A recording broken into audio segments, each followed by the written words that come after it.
Welcome to On the Record with Big Nick. I got a special guest here, as y'all know, Johnny Bananas. Now they call me Johnny No Cilantro.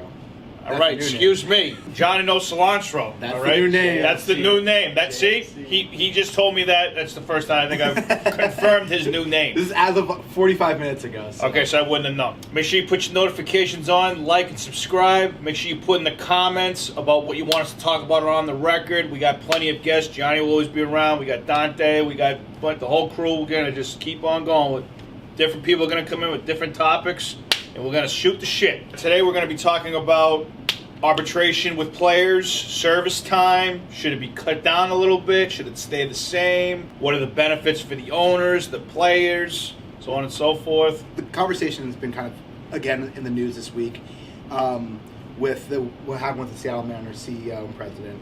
He was caught on camera saying he directly manipulated a bunch of player service time, that they weren't going to call up certain players because they didn't want to start their clock. So basically how it works is as soon as you get called up, if you amass a certain number of games in your first season, your service time clock starts.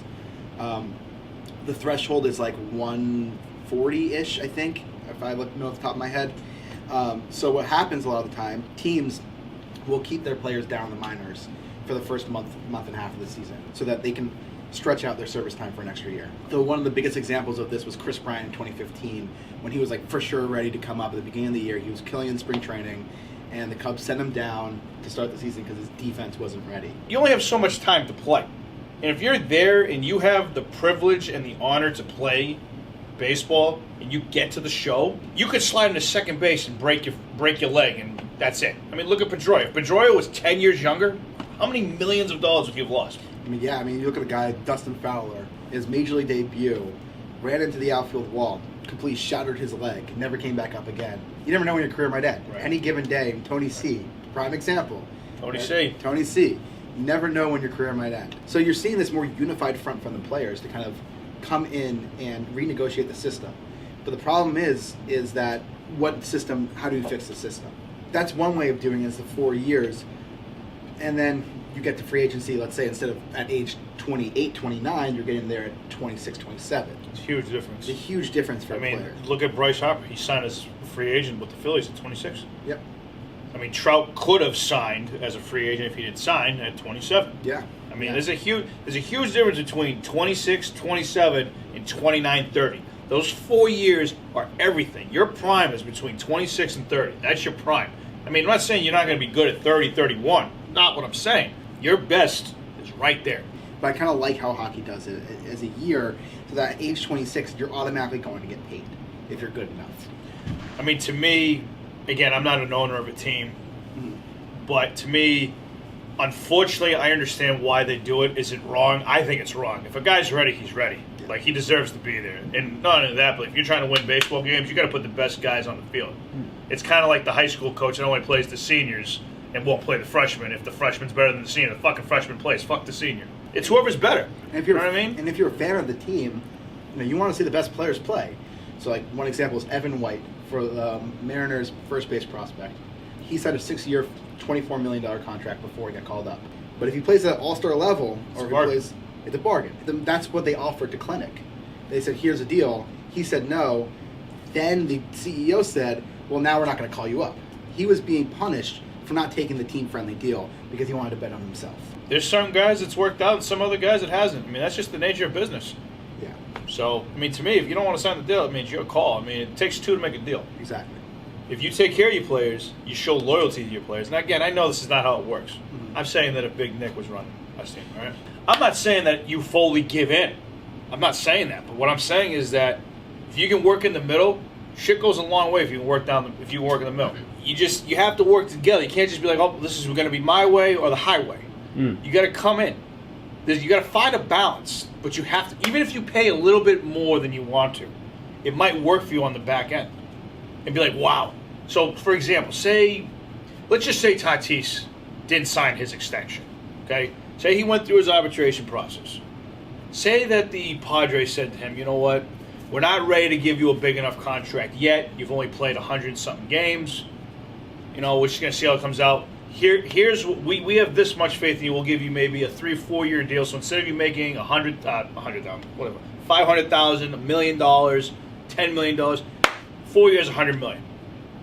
We're taking this much of an investment on you. We're not ready to give you that big thing yet, but if you show that you're willing to give him 100 now, and then when he's 25, 26, and you don't even need to wait till he's a free agent. If he puts up 2 or 3 more years that are like he did, then you go back to the team and go, all right, scratch that contract. Here's the big contract. You see what I'm saying? Like, you take care of a player early, that player remembers it, and I guarantee you that player goes a long way with an organization. It comes down to ego, very much so, and you see it with how Rob Manfred negotiates as well. Because Manfred is my way or the highway negotiator. He will say, we do it my way or fuck you. You just want what you want, and you're not going to willing to listen to the other side. Tony Clark, the MLBPA president, he's a snake though too. He's a snake. Yeah. I'm not a Tony Clark fan. I think he's given up a lot of things for the players, for the top tier players that have hurt the bottom tier, and he is partially the reason why we're here today. You know, when these two sides are further apart as far as they can be, you know, I'm nervous about next season, how we're going to have a season next year.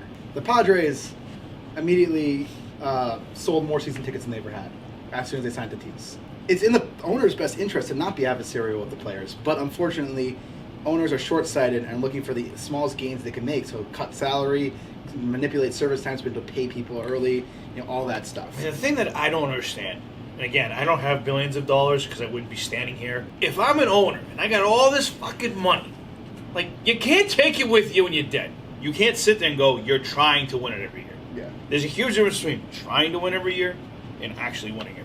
When you're clearly not trying to win, like, don't even show up. Yeah, I mean, you look at teams. Don't even show up. You have about 10 teams at least that are just not trying to win at all. So the Pirates, after this season, don't have a single person on payroll after this season because they're all. How pathetic is that? They could operate with a $32 million payroll next year. Like, and you want to know why you get 10 fans to a game? Do you think they're doing this on purpose? Oh, for sure. Bob Nutting, their owner, very wealthy. But the goal of a baseball owner shouldn't be to get in the green this year. The goal of a baseball owner should be to raise the value of the franchise so that when you sell the team, that's when you make your money. Well, it's almost like, okay, we're purposely going to put a less quality product on the field, but instead of lowering ticket prices, we're going to do you guys a favor. We're going to raise prices. Yep. I mean, look at the Red Sox.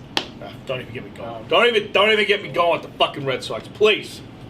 So this goes back to what we were talking about the last week about the player and the owners and the fans and how them two are not united against the fans.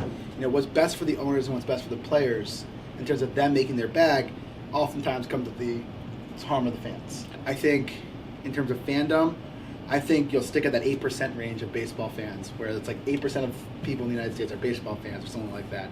I think that's kind of elastic. And I think a lot of, but it might lose it if the owners keep dicking around with the game.